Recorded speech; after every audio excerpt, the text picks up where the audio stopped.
پاک پڑھ لیں گے۔ صلی اللہ علیہ وسلم صلاۃ و سلام علیک یا رسول اللہ صلی اللہ تعالی علیہ وسلم۔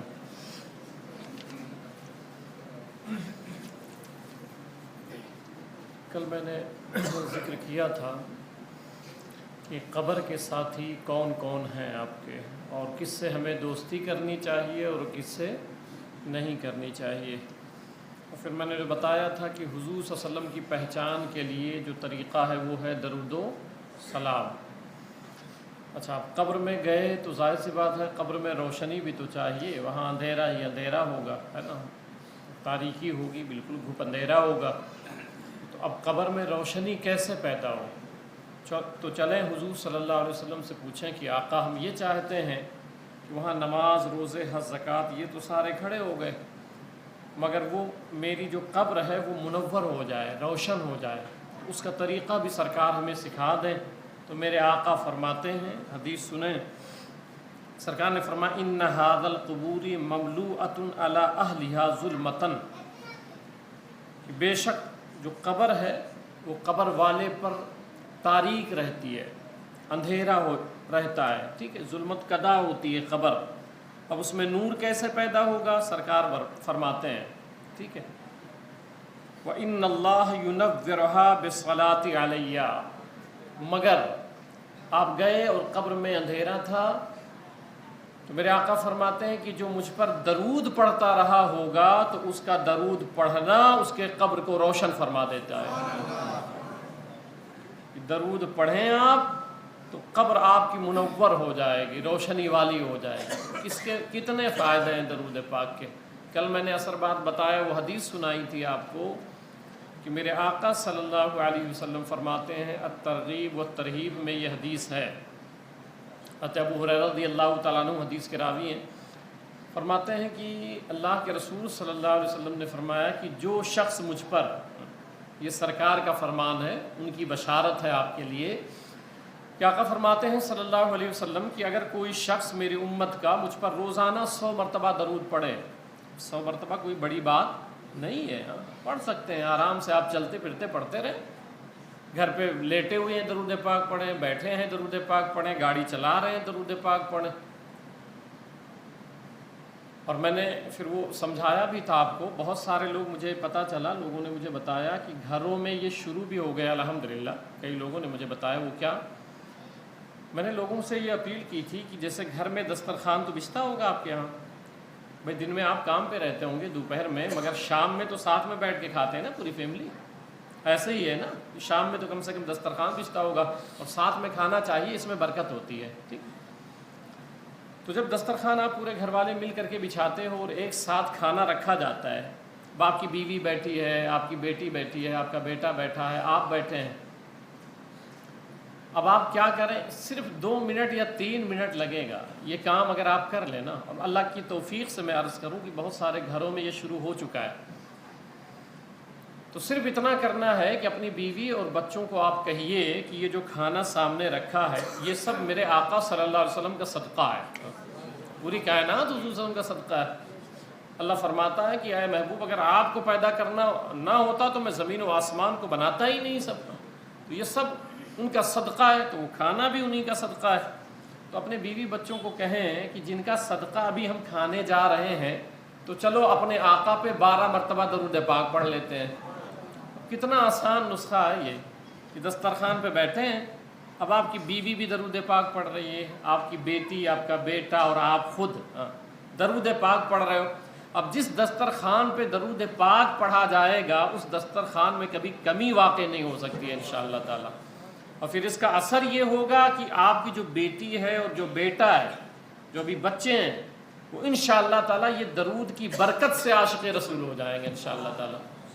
تو یہ گھروں میں کرنا چاہیے، بھائی 2-3 منٹ لگے گا، آخر ساتھ میں کھانا کھاتے ہیں آپ، تو پڑھ لیا کریں سرکار پہ 12ویں کی نسبت سے 12 مرتبہ درود پاک۔ تو میں نے کہا کہ اللہ کے رسول صلی اللہ علیہ وسلم فرماتے ہیں کہ اگر میری امت کا کوئی فرد روزانہ 100 مرتبہ مجھ پر درود پڑھتا ہے، تو میرے آقا فرماتے ہیں کہ اس پڑھنے والے کو اس وقت تک موت نہیں آئے گی۔ یہ کس کی ضمانت ہے؟ حضور صلی اللہ علیہ وسلم کی، میرے آقا صلی اللہ علیہ وسلم کی ہے، کہ اس پڑھنے والے کو اس وقت تک موت نہیں آئے گی جب تک وہ اپنا ٹھکانہ جنت میں دیکھ نہیں لیتا ہے. اس وقت تک موت نہیں آئے گی جب تک وہ اپنا ٹھکانہ جنت میں نہ دیکھ لے مرنے سے پہلے. کون شخص؟ جو میرے آقا پہ 100 مرتبہ روزانہ درود پاک پڑھتا رہتا ہے. آج اللہ کا شکر ہے عورتوں کا ہے. میں آپ کو بتاؤں کہ آج خواتین کا بھی 7 بجے شروع ہو جائے گا گوشہ درود جو بنایا گیا ہے. اس میں سب لوگ گوشہ درود میں گئے ہو کہ نہیں گئے ہو؟ سب گئے ہو؟ دیکھا ہے آپ لوگوں نے نا؟ جنہوں نے نہیں دیکھا ہے تو وہ بچے ابھی باہر رہیں گے تو آپ ان کو دکھا دیجیے. یہ 13 نمبر بلڈنگ ہے، جو پہلا روم ہے کونے پہ جو بنا ہوا ہے، آپ دیکھے ہوں گے بالکل نیچے، ٹھیک ہے، وہ گوشہ درود ہے. تو جو لوگ نہیں دیکھے ہیں وہ دیکھ لیں تاکہ ایک ذوق بڑھے پڑھنے کا. تو درود پاک اپنی زندگی میں شامل کریں. اور آج اللہ کا شکر ہے خواتین اسلام کا ہے، تو میں آپ کو بتاؤں کہ رجسٹر میرے پاس ہی ہے کہ رات میں 11 بجے تک تسلسل کے ساتھ خواتین اسلام آج درود پاک پڑھیں گے الحمدللہ. اتنی خواتین، اتنی تعداد بڑھ گئی الحمدللہ. پھر کل بھی یہی حال ہے، کل بھی خواتین کا ہے. پورا دن جو ہے وہ خواتین اسلام، خالی نہیں، کل بھی پورا دن. اور پھر ہم نے دیکھا جب یہ تعداد خواتین کا، تو ایک دن ہم نے اور بڑھا دیا کہ بھائی منگل بھی خواتین اسلام کو دے دیا جائے. اور پھر بقیہ جو ہے وہ 4 دن وہ مرد حضرات کے لیے ہے. اللہ سے دعا کریں کہ اللہ تعالیٰ حضور صلی اللہ علیہ وسلم کے اس گوشہ درود کے صدقے میں ہم سبوں کو عاشق رسول بنائے. تو ایک وجہ جو میں نے بتایا کہ درود پاک سے قبر روشن ہو جاتی ہے. تو اب دوستی کس سے کریں؟ درود پاک سے، تاکہ ہماری قبر روشن ہو جائے. اب دوسرا کام کیا کریں؟ دوسرا کام یہ ہے کہ جب ہم مرتے ہیں، ہماری جب موت ہوتی ہے، تو حدیث میں سرکار فرماتے ہیں صحیح مسلم میں، اذا مات الانسان انقطع عنہ عملہ الا من ثلاث.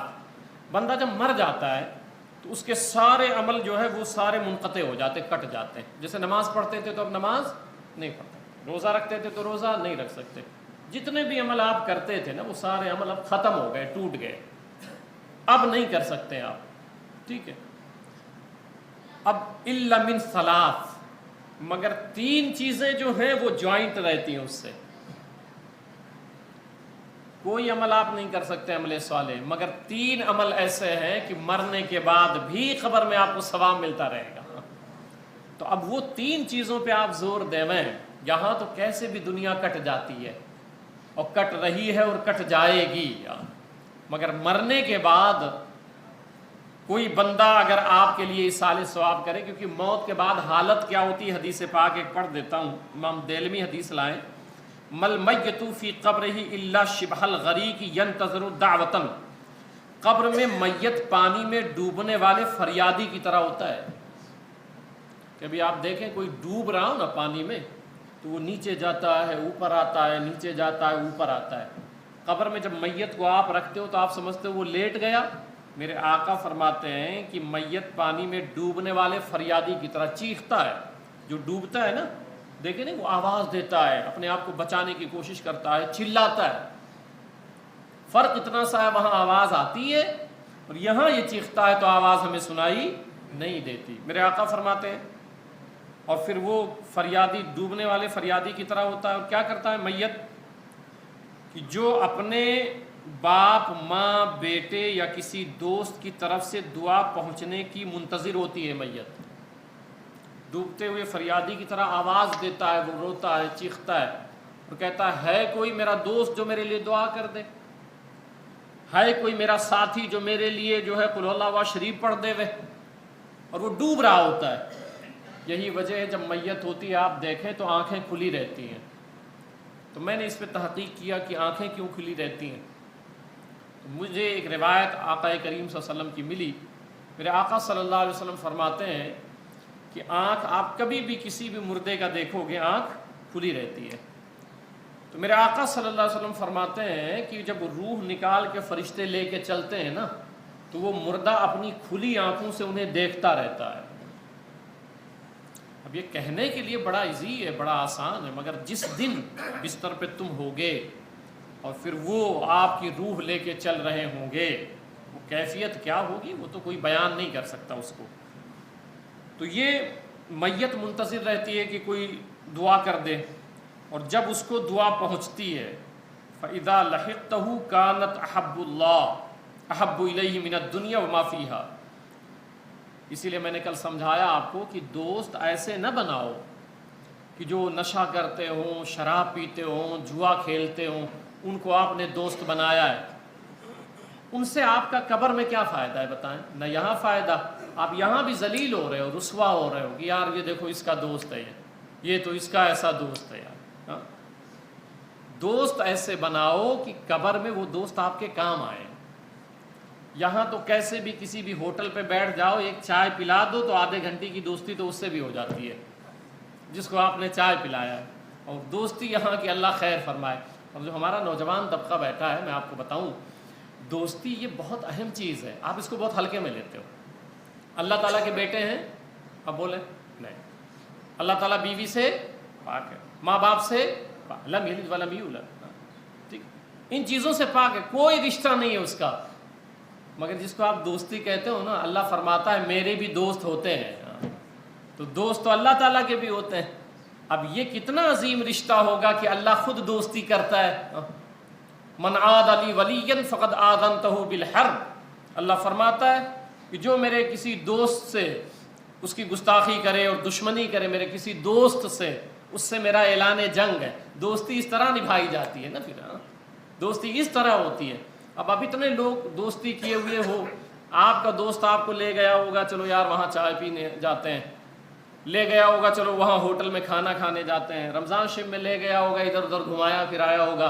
کیا آپ اپنے دوست کو ہاتھ پکڑ کے نہیں لا سکتے ہو؟ یار میں نے تیری بات مانی تھی، آج چل مدینہ مسجد میں فجر کی نماز پڑھیں گے۔ اس طرح دوستی نبھاؤ نا کہ اپنے دوست کو بھی لے کے آؤ۔ اب اگر وہ اس کو لے آئے تو میرے آقا صلی اللہ علیہ وسلم فرماتے ہیں کہ جو لے کے آیا ہے، اب وہ نماز جو پڑھے گا اس کو تو مکمل ثواب ملے گا، جو آیا ہے اس کو نماز مکمل ثواب ملے گا، مگر جو لے کے آیا ہے اس کو بھی اتنا ہی ثواب ملے گا، لے آنے کا، اس کو لے آنے کا۔ تو اس طرح کیا کرو، جب دوستی کیے ہو پھر اس طرح نبھاؤ، اس طرح نبھاؤ۔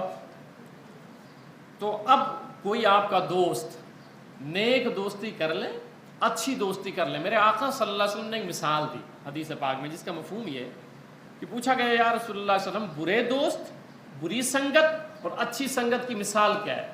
تو میرے آقا صلی اللہ علیہ وسلم نے فرمایا کہ اچھی سنگت عطر کے دکان کی طرح ہے، بری سنگت کوئلے کے کان کی طرح ہے۔ صحابہ نے پوچھا سرکار اس کی وضاحت فرما دیں، تو سرکار نے فرمایا کہ اگر کوئی خوشبو کی دکان ہے اور آپ وہاں خوشبو لینے نہیں گئے ہو، صرف ویسے چلے گئے ہو اور بیٹھ گئے دکان پہ، خوشبو آئے گی کہ نہیں آئے گی؟ خوشبو آئے گی۔ اور آپ وائٹ کپڑا پہنے ہوئے ہو اور پورا کوئلہ جمع ہوا ہے، پورا کارخانہ کوئلے کا ہے، اندر چلے گئے، آپ داخل ہو گئے، چاہے جتنا کپڑا بٹورے رہو آپ، کہیں نہ کہیں وہ کوئلے کا داغ آپ کو لگ ہی جائے گا۔ تو یہ برے لوگوں کی سنگت ہے کہ آپ کتنے بھی نیک رہو، اگر بروں کی صحبت میں آپ بیٹھ جاؤ گے وہ داغ لگ جائے گا آپ کو۔ اس لیے صحبت اچھوں کی اپناؤ، آپ اچھے لوگوں کی صحبت میں بیٹھو، اچھے لوگوں کی صحبت میں بیٹھو۔ تو میرے آقا صلی اللہ علیہ وسلم فرماتے ہیں کہ جب کوئی دوست اس کا دعا کر دیا، آپ کا انتقال ہو گیا، آپ کا دوست زندہ تھا، نیک تھا، وہ نماز پڑھتا تھا۔ یہ جو میں نے ٹیمیں بنائی ہیں آپ کو بتاؤں، یہ بزم حسان ہے، بزم فیضان صدیق اکبر ہے، اور شہدائے مصطفیٰ ہے، بزم محمدی ہے۔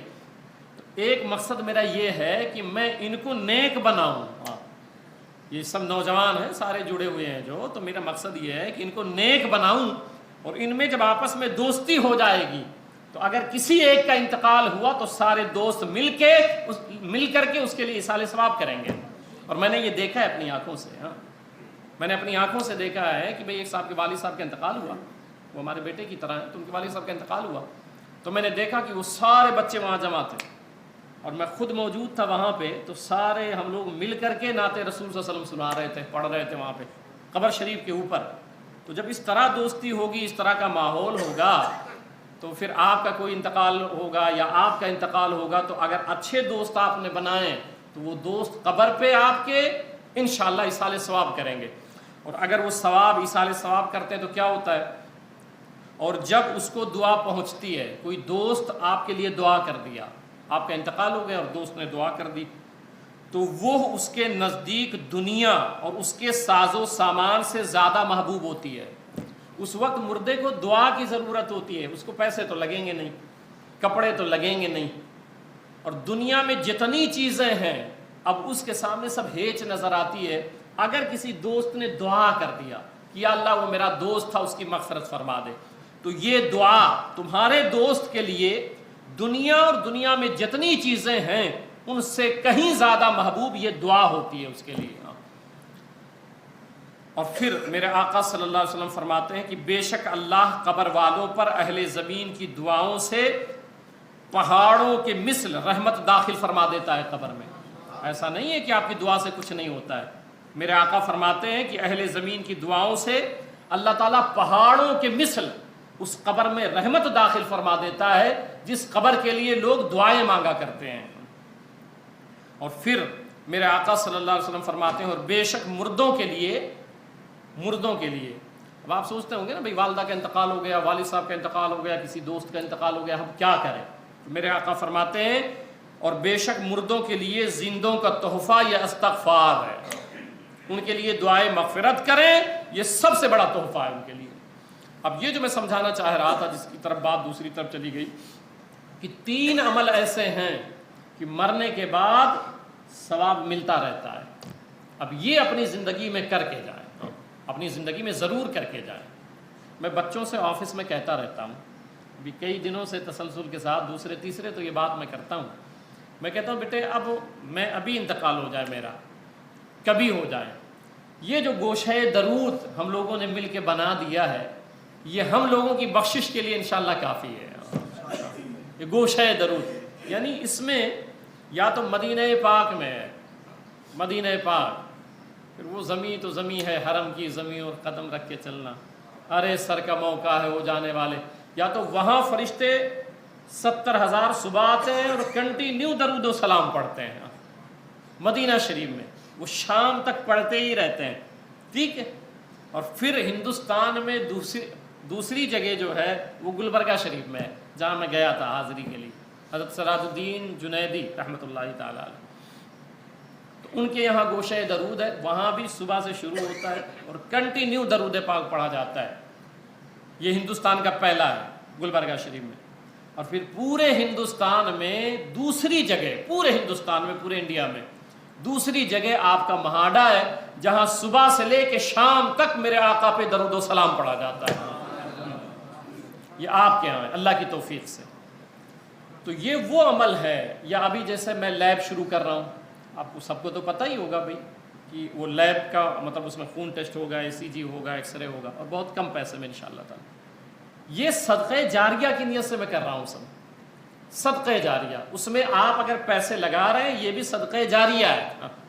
سرکار فرماتے ہیں کہ 3 چیزیں مرنے کے بعد بھی کنٹینیو رہتی ہیں، الا من صدقۃ جاریہ، کہ آپ نے گوشہ درود میں جن کے پیسے لگ گئے تھے، بعد میں بہت سارے لوگ لائے پیسہ، وہ جانتے ہوں گے، ہو سکتا ہے یہاں بیٹھے بھی ہوں، بہت سارے لوگ لائے کہ امام صاحب یہ 5,000 میری طرف سے لگا دیجئے، یہ 10,000 میری طرف سے لگا دیجئے۔ میں نے سب کو منع کر دیا کیونکہ کام ہو چکا تھا۔ میرا اپنا مشن اتنا رہتا ہے کہ اگر مجھے 100 روپے کی ضرورت ہے فلاں کام ہے مدرسے کا، 100 روپے آ گیا تو میں 1 روپیہ پھر اس کے آگے قبول نہیں کرتا۔ اس کی وجہ یہ ہے کہ پھر میں لگاؤں گا کہاں؟ آپ جس نیت سے دے رہے ہو وہ کام تو ہو چکا ہے۔ اب خوش نصیب ہے وہ لوگ جن کا 1 پیسہ بھی گوشہ درود میں لگ گیا ہے، 1 روپیہ بھی گوشہ درود میں لگ گیا ہے۔ اب آپ سوچیں کہ ایک دن میں 65,000 70,000 درود پاک پڑھے جا رہے ہیں الحمدللہ۔ اب یہ ثواب ان لوگوں کو مل رہا ہے جن کے پیسے لگے ہوئے ہیں اس میں، اب وہ رہیں یا نہ رہیں، یہ ہے صدقہ جاریہ۔ اور ایسا لیب جو شروع کر رہا ہوں، تو اللہ کے رسول صلی اللہ علیہ وسلم، میں آپ کو بتا دوں ایک روایت مجھے یاد آئی کہ حضور صلی اللہ علیہ وسلم جب شب معراج گئے نا، تو جب آئے تو حضرت عائشہ صدیقہ رضی اللہ تعالیٰ عنہ بیٹھی ہوئی تھی، سرکار اسلام کی بیوی ہیں، حضرت سیدنا ابوبکر صدیق رضی اللہ تعالیٰ عنہ کی بیٹی ہیں۔ تو سرکار نے فرمایا، خوشی میں فرمایا کہ عائشہ آج جو پوچھنا ہے پوچھ لو، جو پوچھنا ہے پوچھ لو۔ تو اب یہ حضور صلی اللہ علیہ وسلم کی کرم کی باتیں ہوتی تھیں کہ کبھی حضور صلی اللہ علیہ وسلم جس سے جو کہہ دیں۔ حضرت ربیہ میں بہت دنوں سے پانی ڈالتے تھے، وضو کراتے تھے، بہت دنوں سے پانی ڈالتے تھے۔ ایک دن ڈال رہے تھے، چہرہ دیکھا، فرمایا سل ربیہ آج مانگ لے جو مانگنا ہے۔ یہ ان کے کرم کی بات ہے، آج مانگنا ہے مانگ لے۔ تو انہوں نے کہا یا رسول اللہ صلی اللہ علیہ وسلم جنت میں چاہتا ہوں آپ کا پڑوسی رہوں، آپ کا خادم رہوں۔ فرمایا کہ ٹھیک ہے دے دیا، اس کے علاوہ بھی کچھ مانگنا ہے تو مانگ لے۔ یہ ان کے کرم کی باتیں ہوتی ہیں۔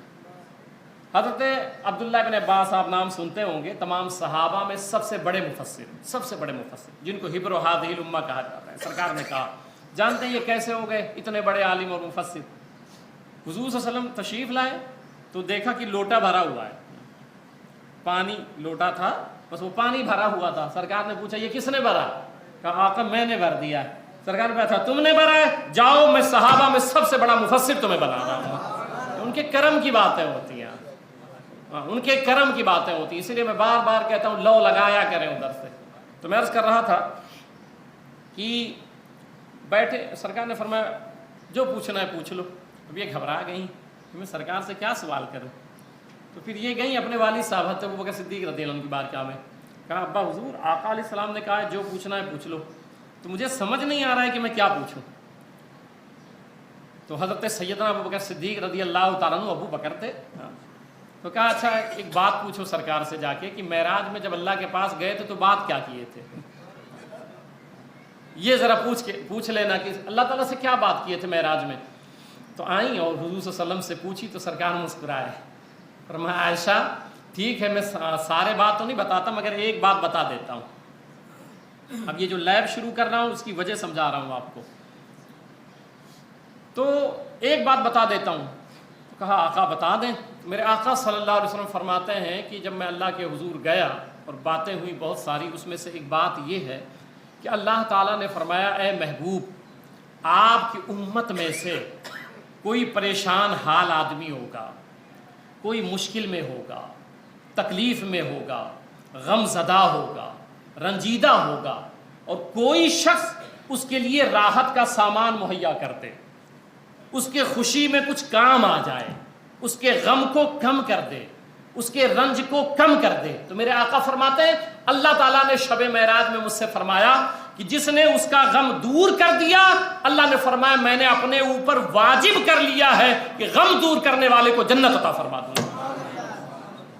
تو دین صرف نماز روزہ تو نہیں ہے نا، کسی کے کام آؤ آپ۔ تو یہ جو لیب میں شروع کر رہا ہوں عید بعد انشاءاللہ تعالی، یہ صرف اس لیے ہے جو غریب ہے، جن کے گھروں میں یہ حالت ہے کہ بیچارے خون ٹیسٹ کرانے کے پیسے نہیں ہیں، باہر اتنے پیسے لیے جا رہے ہیں، یہاں کم سے کم میں کیا جائے گا انشاءاللہ۔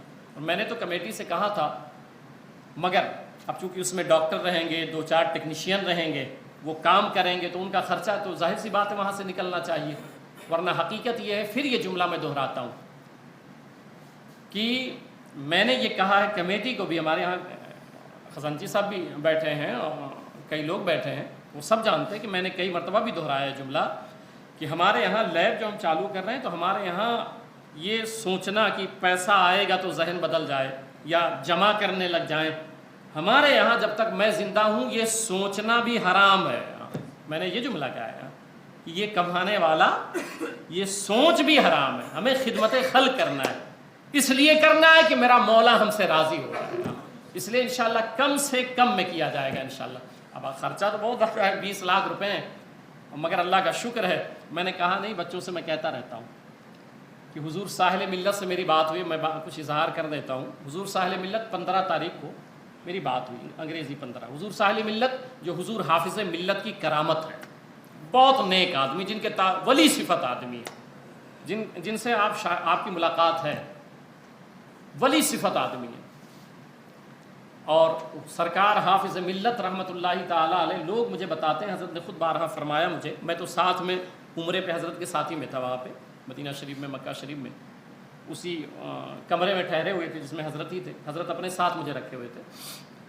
تو میں نے تو ان کا مطلب ان کی تنہائی بھی ہم نے دیکھی ہے، تو ہمارے اکابرین، ہمارے اساتذہ بھی فرماتے ہیں کہ سرکار حافظ ملت آج بھی روحانی سطح پہ ان کے ساتھ موجود ہوتے ہیں، وہ ایسی ذات ہے۔ میں وہ بتا رہا تھا آپ کو، انہوں نے مجھے 15 تاریخ کو فون کیا اور کہا کہ بیٹا کئی دن ہو گیا تھا، حال خیریت نہیں ہوئی تھی، اور میں 16 تاریخ کو عمرے پہ جا رہا ہوں۔ یہ کس کی بات ہے؟ حضور ساحل ملت کی۔ تو میں 16 تاریخ کو عمرے پہ جا رہا ہوں، تو میں نے کہا حضور وہ لیب کا بھی ہم نے کام اٹھا لیا ہے خدمت خلق کے لیے، دعا کریں اللہ تعالیٰ خیر فرمائے اور مسئلے حل ہو جائیں۔ کیونکہ اخراجات تقریباً 20 لاکھ ہیں، کیونکہ ایکس رے کی مشین جو ہے وہ 11,76,000 کی ایک ہی مشین ہے، بلڈ والی جو ہے وہ 4,05,000 کی وہی مشین ہے، دیگر جو اخراجات ہیں، پھر اے سی جی کی مشین ہے۔ تو میں نے کہا حضرت دعا فرمائیں، تو حضرت مسکرائے، مطلب ہنسنے لگے، آواز آ رہی تھی موبائل میں، تو حضرت ہنسنے لگے، ہنسی کی آواز آنے لگی، فرمانے لگے کہ اب وہاں کے بارے میں مت سوچو اور مجھ سے دعا مت کرواؤ۔ تو میں نے کہا حضور ایسا نہ بولیں آپ، حضور آپ ہمارے بڑے ہیں اور آپ دعا فرمائیں۔ تو کہنے لگے نہیں، وہاں کے بارے میں مجھ سے دعا مت کراؤ، وہاں تو حضور صلی اللہ علیہ وسلم کا آنا جانا شروع ہو گیا ہے۔ یہ حضور ساحل ملت کے جملے ہیں، یہ حضور ساحل ملت کے جملے ہیں۔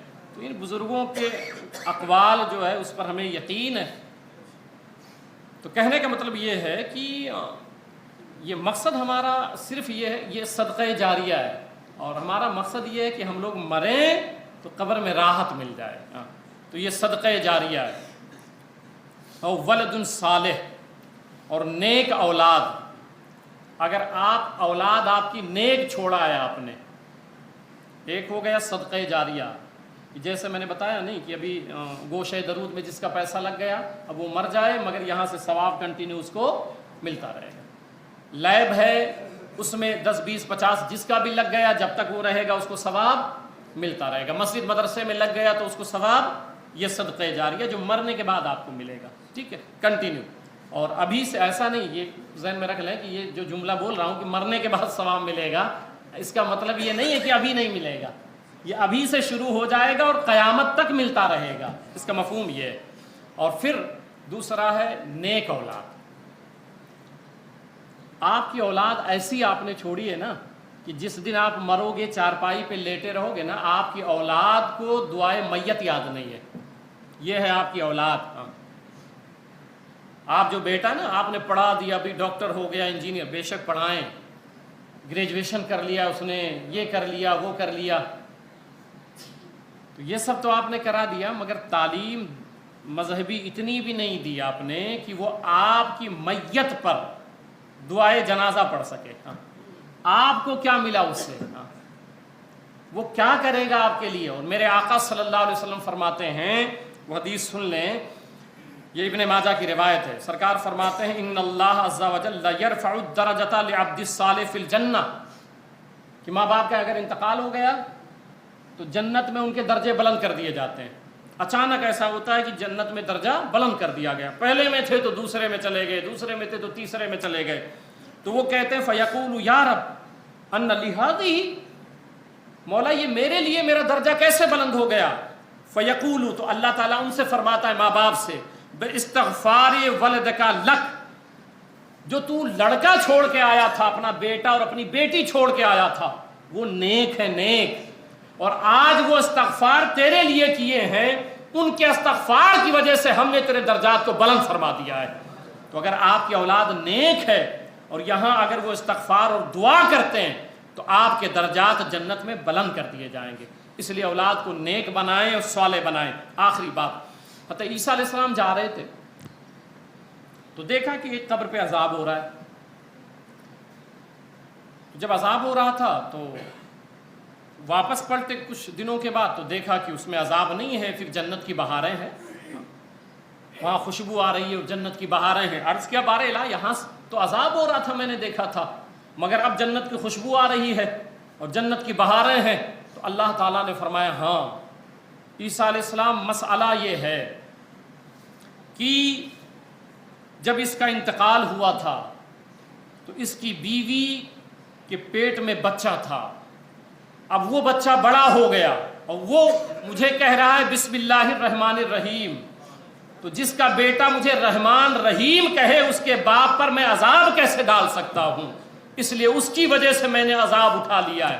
تو سب سے بڑی دولت نیک اولاد ہے، اپنی اولاد کو آپ نیک بنا دو، کوشش کرو، محنت کرو، اس پر جتنا ہو سکے کوشش کرو کہ آپ کی اولاد نیک ہو جائے۔ بات یہیں پر ختم کریں، اس کے آگے کل انشاءاللہ تعالی